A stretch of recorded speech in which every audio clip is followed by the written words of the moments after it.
The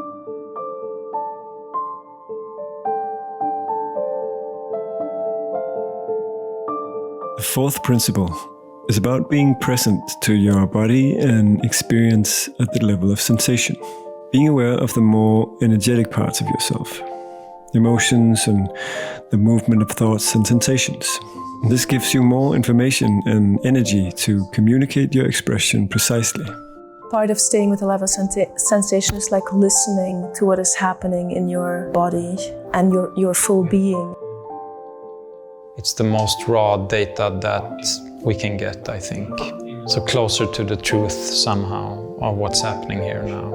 It's not filtered particularly through my mind or my past experiences as thoughts are or emotions are. So it's like a bare, raw data.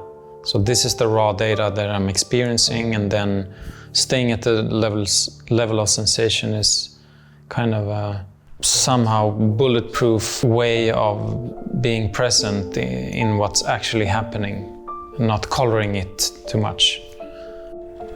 There's a shell being taken away from me. Like I was the day after drinking, going to the bar, and the day after you wake up and you don't have any energy to put up a smile or like some role.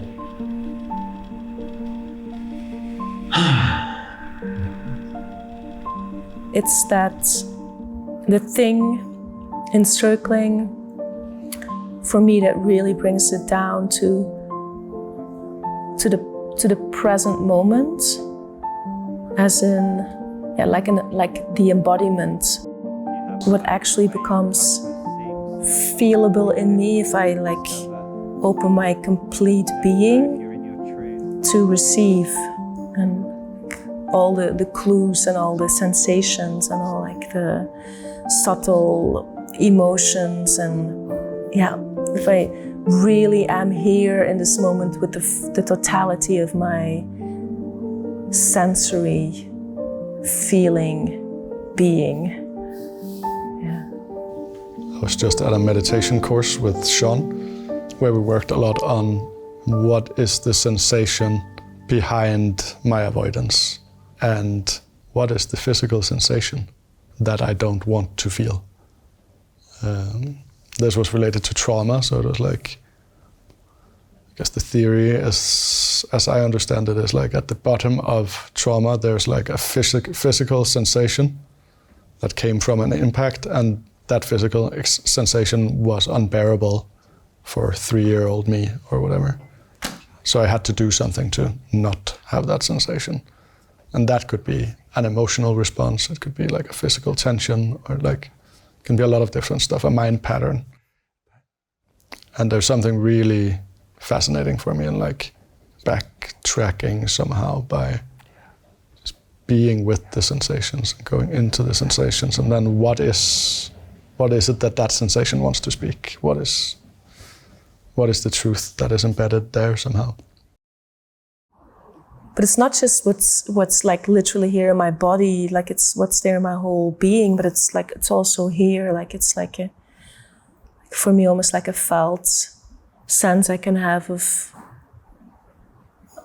what's there in the space around me, or what's there in another person. This was one of the aspects of circling that I actually struggled with the most. I was so much in my head and somewhat disconnected from what was actually going on in my body. And if I did manage to get a hold of one of those slippery fish, a sensation in my body, translating it into a potential meaning for me or the situation I was experiencing was the next big hurdle. In other words, my response ability to my feelings and sensations were quite limited. On the journey back to my salka, this uncultivated, pure and wild energy, I had to re-engage with this forgotten but very natural part of me and move away from this Cartesian, Newtonian, mechanical worldview that part of me was still subscribing to, and instead reignite the validity of finding meaning and purpose in sensations. something that another part of me actually remembered as my truth. And as I approached the end of my training, it felt like the process had been just as much about unlearning and letting go of all these ideas and stories that wasn't serving me, and thereby making space for what my heart already knew to be true.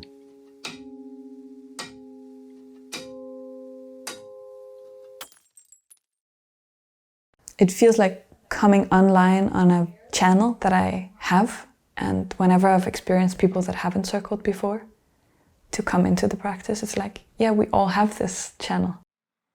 It's not a quick fix, but it's also something you can just do in an instant, in any conversation. You know, how is it for you when I say this? It's just a sentence away and like a breath away to kind of go deeper. So easy. Oh, when you say that, it makes me feel like this. How is that for you to hear that?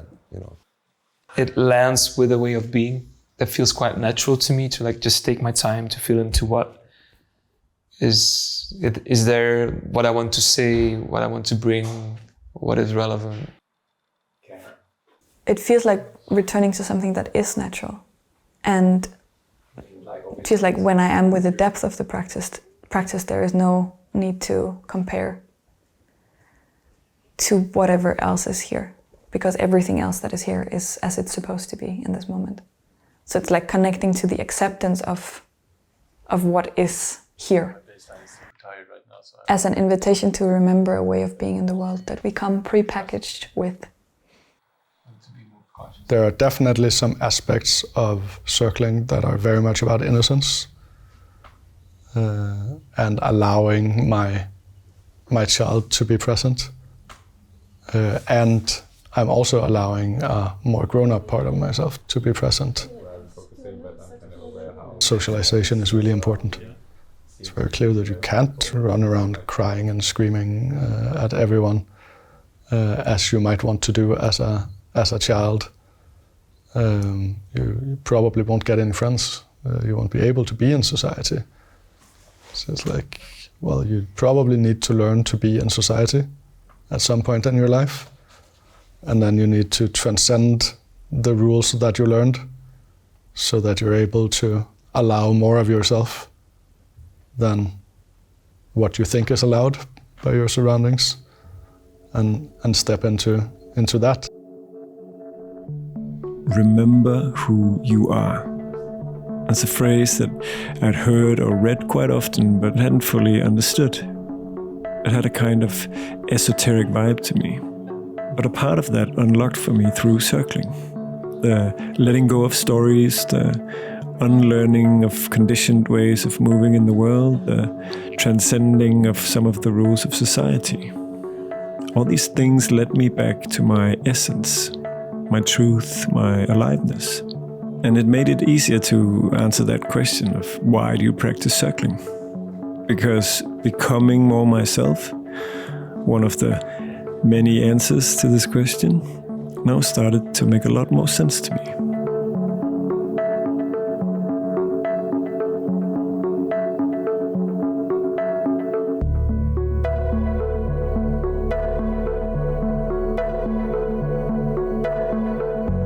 I do circling because there's a kind of instant sense of healing physically.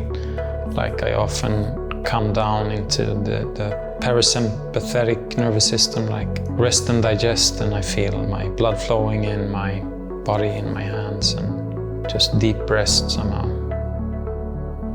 I love the sense of wonder that it brings me. The sense of looking into the eyes of another person and just being, wow. Accessing the magic of life that's more precious than anything. It's like nourishes my spirit. I show up more in my profession, but I see it happening with my colleagues. I see it happening with my family. Like just showing up more for what I really want, what is really true for me, what I really get aliveness from. When I work as a consultant, these days I bring a lot more of myself in. And not understanding what's going on seems to be a very central thing, because that happens to me a lot. That we seem to be talking about something and everybody seems to know what we're talking about, but I don't get it. And I've found that that is quite often true for more people.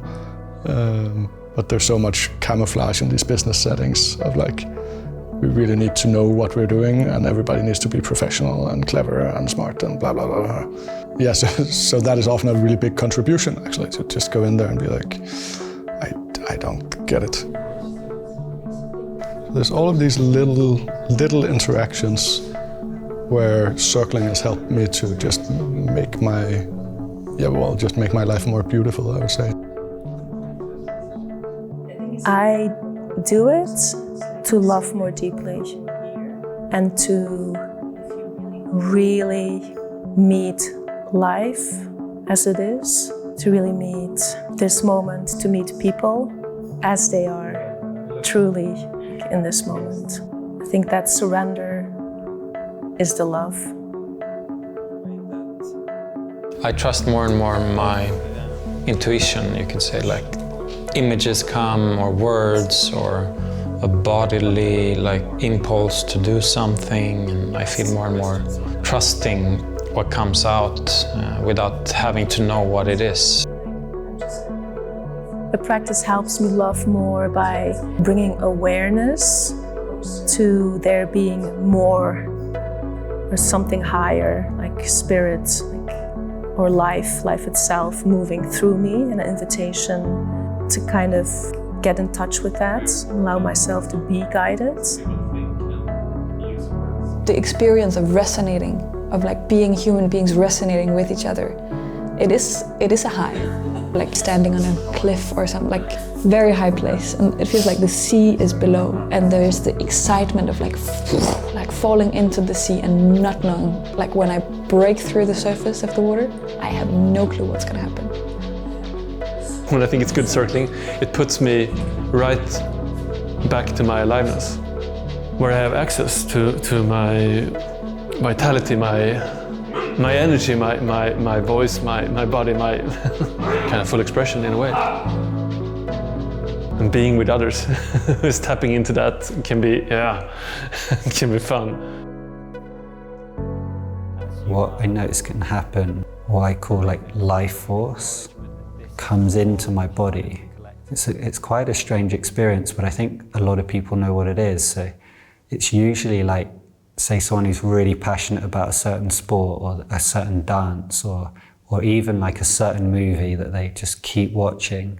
Because when they watch it or when they do that dance, something just comes in that's almost like a drug or it feels so alive. The thing that keeps us alive can suddenly actually really come through. It's almost like you've put on these special glasses that help you see life more deeply or with a whole new perspective. Circling is the practice apart from Tai Chi, where I've come closest to an understanding of or a way of practicing Wu Wei, which is the Taoist term for non-action, being in the world in a way that is not forceful, that is not forcing anything on the world, but it's being in harmony with the world. And I really adore the practice for that aspect. I guess the insights I've got that have changed my way of just being in life. The two things are one of really taking care of communicating what's alive in you rather than telling the other person they're wrong, so it's getting beyond right and wrong and just what's actually here and alive between us. So that is way less violent and I think a beautiful way to communicate. Intrigued. And then the other piece is actually daring to say the uncomfortable truths, that people might think is that's offensive to say a thing like that. But you don't say it in an offensive way, you say it in an innocent way of hey, here's what's here in me and I don't know, and it's not easy to tell you. It's not easy to say this, but I'm going to put it out there and see how you respond. and it may confront you, but there's a trust that we have the strength to embrace that and grow from it. I think that's the thing that happens for me a lot. Like I get so touched and opened in being with other people deeply where they are, just by their, like what I would say, like their sheer humanness, like that profound beauty of like that mix of light and like vulnerability and like all the range of emotions that we experience, and kind of the struggles that seem to be so shared between humans. When circling really touches me, it feels like it's being simultaneously with the depth and with the ease at the same time. There are poles that create a space that is just amazing to be inside. For me, I can get lost in the depth. And when it's too much in the ease, it's the feeling of being on the surface and never really engaging fully with anything. But it feels like when both, like in circling, it's possible to have both included. And then it feels like stretching out in that space between the two poles. I often forget about it. Why do I do? And when I go for circling and I realize, shit, that is a space which gives so much material to look into. Like it reveals so much about me and about my relations with others. So that space simply feels so rich. It seems that if there are many things happening in my life with that richness in it, then I feel quite happy. When I look back in my day or days and I feel like, oh, life was happening. Yeah, I don't regret my time. It feels alive. That's why I keep doing it, is like whenever I engage in the practice, I get to experience something I've never experienced before.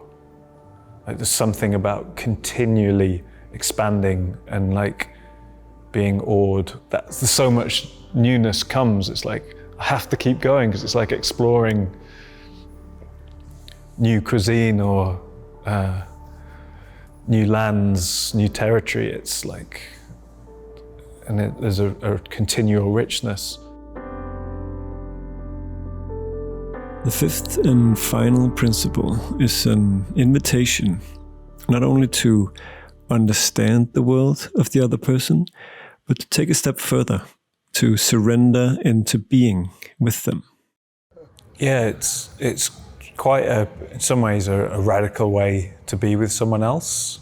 And from another point of view, it's like a very kind of sane and makes a lot of sense to be with someone else in that way. And it's kind of surprising why we're not more like that with each other at other times. But there's a radical way that we can kind of behold what's happening for someone else and track with them, like what's happening for them from each moment to the next, and explore it in a way where it doesn't need to get anywhere. We don't need to end in a particular place with them, which is very rare, to actually be able to do that or even to try to do that. And from that place, we can actually just uncover more and more of who this person is, what's making them tick, what's alive in them. And we can offer impact as well as part of that. Like we're being with them, we're showing them how our being is impacted by them, but not in an analytical way, in an owned experience, in an unarguable way where it's like, oh yeah, I get this energy rushing through me when you said this, and yeah, where are you? What's happening for you now? So it's this way of just exploring what's happening for someone with them and offering like yourself while you're with them. You started off with like this existential sadness, and it's a little bit like I had the idea that you use that as a fuel for your fire, and now you got the fire going, and I'm not sure where the sadness is. Is it still there? It's burned a bit, I think. There's a sadness there in the background. There is something impactful around sadness. It also felt like being stabbed in my stomach. Anger.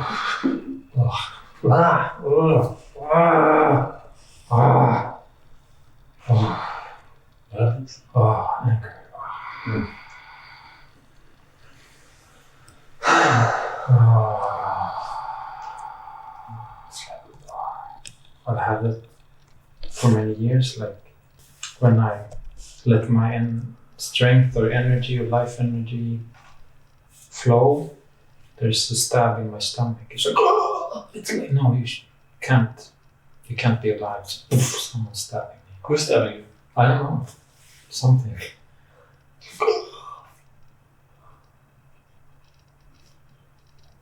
Do you feel it now? No. Do you remember it? Yeah, I remember. I feel more anger. Like, fuck, I don't want that. Fighting the stab? Yeah, don't stop me. You can't stop me. Committed to staying in the other's world for me means not smothering them kind of with my view of them and my images, and it's more like holding my images and thoughts about them in an open hand, and like, this is what I'm thinking of you or what I'm feeling here right now. How are you experiencing that? So it's like a respect for, like a humility, like knowing that my thoughts and feelings about this person is not necessarily what's happening in them. I can be projecting things onto the other. So how can I be interested in the other person's actual experience or perspective here? It's kind of a very simple thing when I say, I describe it, but yeah, I'd never done it. I'd never seen anyone do it, and it's very connecting, and it becomes very intimate, and it's very revealing, and people can feel more met than they ever have done in their life, or more intimacy very quickly with someone. And not only that, they can feel, because they feel seen, it's like they get access to more of who they really are and what really matters to them. I feel powerful, like I don't have to show my anger because I know I have so much strength, that feeling. Like I'm a big dog, I don't need to bark because everyone is afraid of me anyways. I can do whatever I want because I don't have to be something special or show something special. It's like I feel free somehow just to express whatever.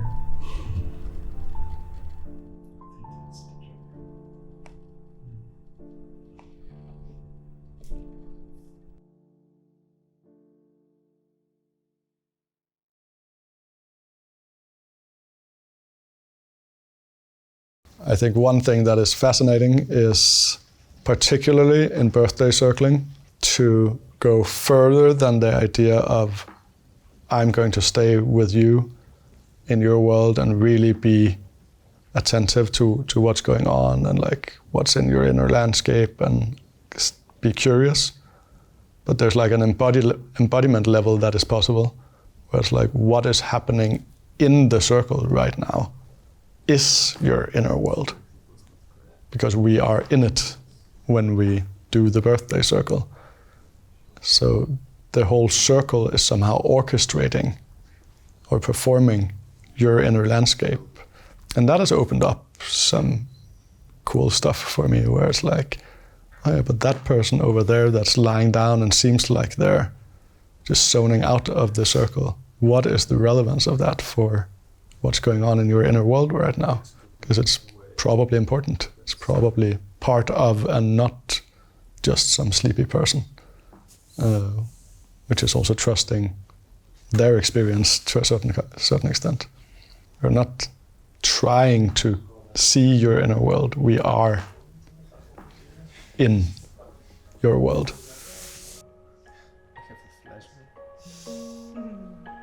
We are in each other's worlds. We are mirrors reflecting all our inner landscapes back to each other. It's like that quote from the American spiritual teacher Ram Dass. We're all just walking each other home. And as we do this, home is also changing. As the hero returns from the journey, what was home before isn't anymore. And like we've heard, that could be challenging. But just imagine for a second what our home would be like, what our society would be like, if more people dared to embark on this journey back to themselves. Just imagining more people being in connection with more truth and depth and daring to slow down a bit more. I think there would be a lot more people more free and more happy. Yeah, I really believe in that.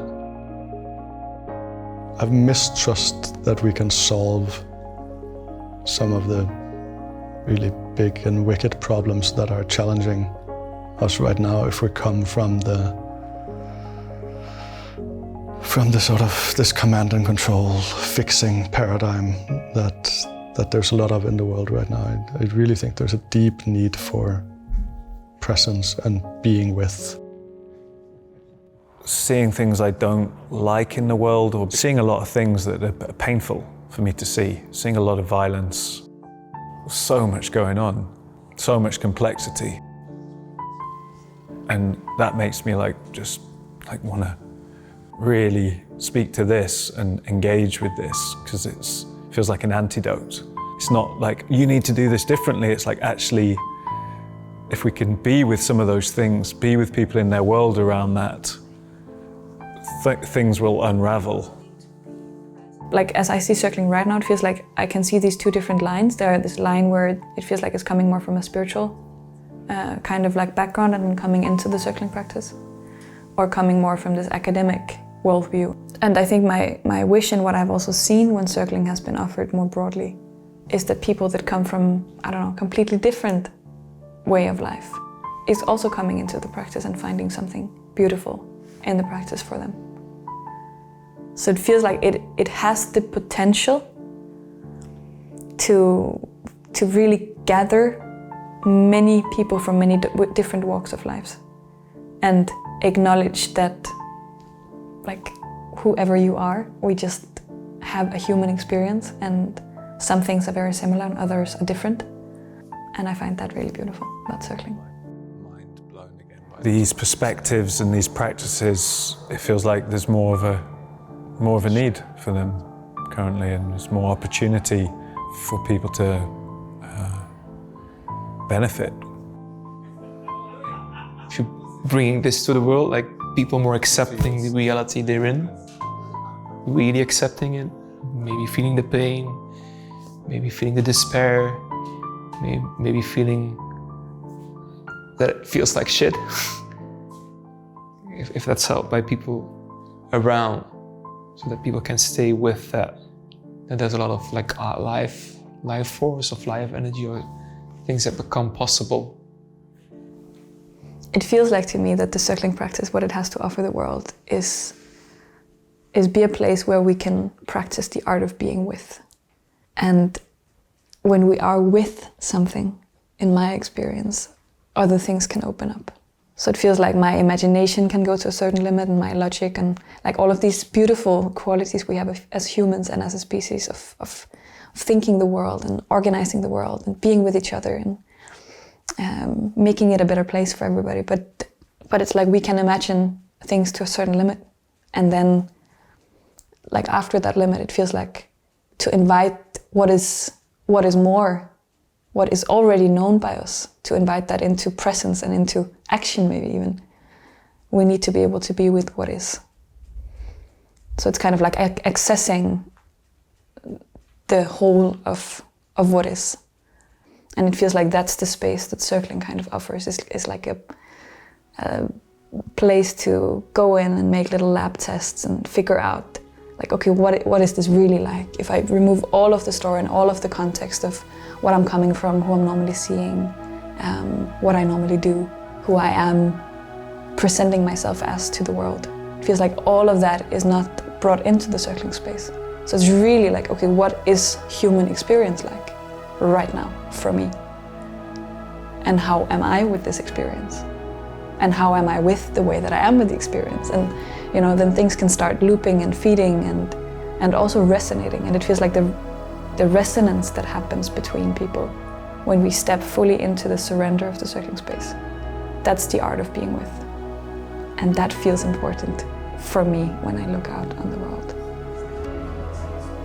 How can we teach more people to lead themselves in life in a way so that they create the conditions for more presence and connection around them? That's the bigger contribution to the world, as I see it. That bringing out more and more seeds, or planting more and more seeds that then grow in various places in society and creates these moving pockets of presence and connection through many different expressions. Some days it's the feeling of that we need a really big shift for actually inviting this sort of presence in. The balance in the world that has tipped is the input all the time. Like there's no place for anything to land. And like turning to nature, it's so clear that it's needed. And the more I do that movement of coming back or coming into presence again and again, it feels like it becomes more and more of an option, even in the world where everything is, sometimes it feels like it's just a film that's speeded up and things just happen in the order that they have been happening in for a long time. After finishing the SES, it was clear to me that the journey was far from over. In many ways, it actually was just beginning. But at the same time, it was obvious how much I'd gained from this whole experience. I had learned to slow down enough to stop habitually reacting to the world around me. I understood the power of the stories we carry about ourselves and the world, and the expansion that can happen when we choose to stop believing in them. I allowed my feelings and sensations to speak to me, and I had learned to listen to them. I'd found my uncultivated wild energy, and I got to see that and all the other parts of myself in all the other humans, which then taught me how to give and love more freely. And I realized that we all carry the same longings of being seen and heard and loved, the longing to belong.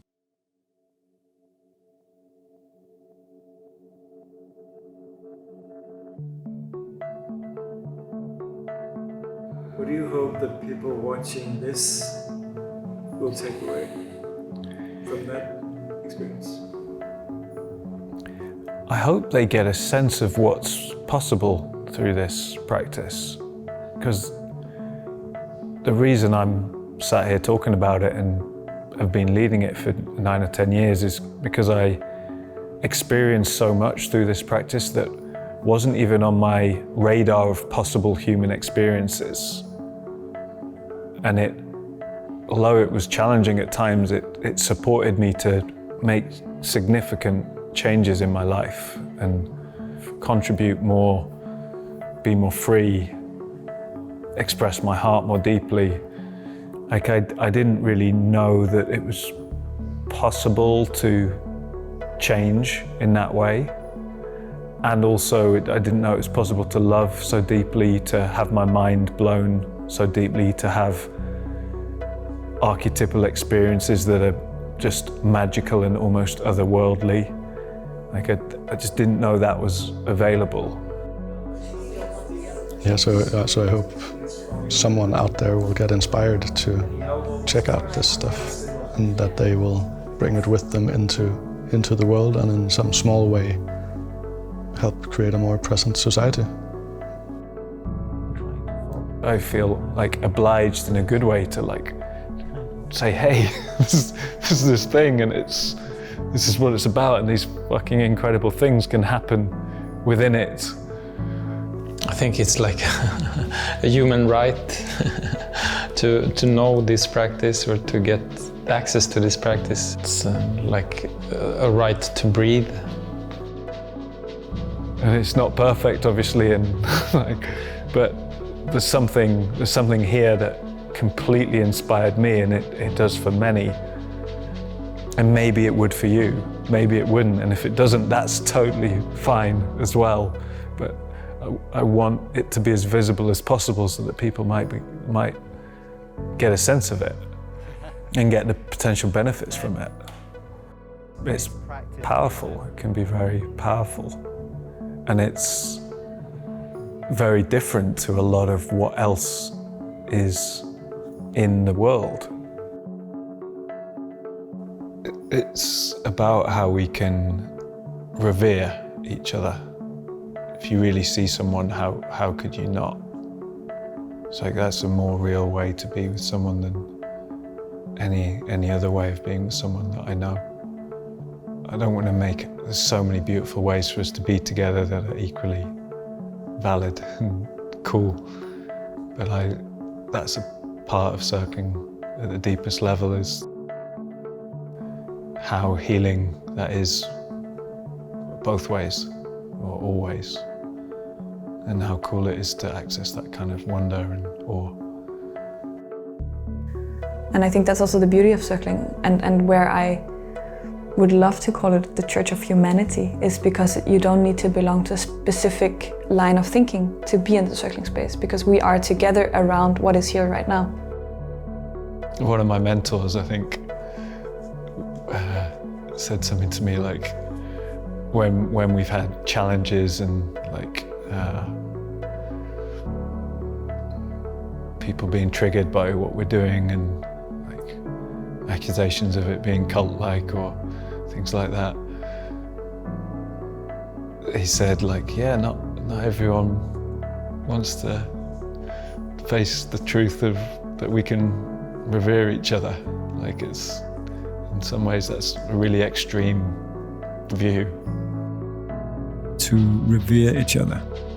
It's a devoted honoring and admiration, a profound and respectful way of holding each other in high esteem. And to me, that sounds like love without conditions. And many spiritual teachings talk of unconditional love as the ultimate healing force in life. And even a lot of new science is confirming this. Sending the intention of unconditional love into cancer cells has been shown to help them heal. All you need is love, like the Beatles said. And love happens when we come together. And this new and unique way of meditating together really brought that out for me. So there you have it. During my first contact with the practice, my biggest teachings were discovering my Salka and returning to love as the most powerful healing force. But there was so much more I gained from this. Little seeds that have been sown that I will continue to water as I travel further on this hero's journey with the practice. Personally, I really look forward to exploring and deepening my understanding of the power of leading with vulnerability. Discovering all the gifts that come from actually letting ourselves be seen fully.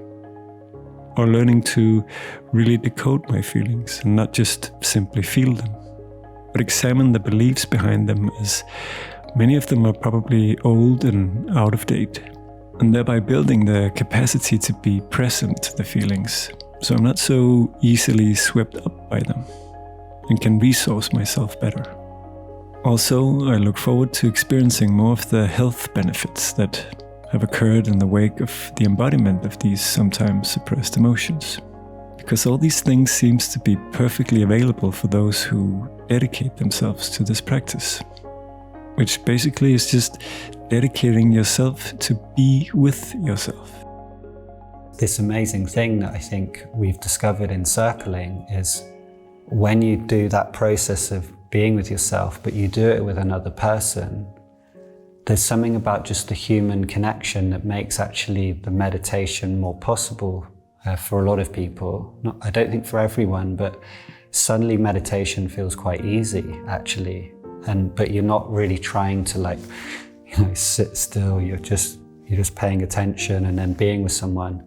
And then when you just start to share more honestly, it's like it opens up the meditation, but it also helps you start to understand connection and feel more intimacy with other people, which, you know, I think is a deep longing for most people, to really feel close with people in a way that feels alive and like kind and calm and exciting, and the full range of human emotions, and you can deal with conflict, and that's kind of a wonderful thing if you think of the universe, that the way we can grow as human beings actually is to come together, that by being together just as beings, like we're in a universe that if you do that, it gives both of you something that you really need or you really long for.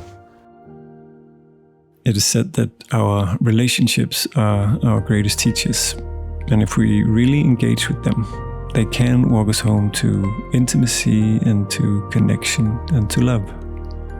That is the path that circling showed me and is continually helping me to walk. So even though I only had the opportunity to film a few circles in Sweden, and that might just show you a little fraction of what this practice looks like and what it makes possible, I hope you gained something from watching this. I hope it at least sparked your curiosity. And if it did, the good news is that this practice is available and happening all over the world. So maybe I'll see you out there in a circle someday.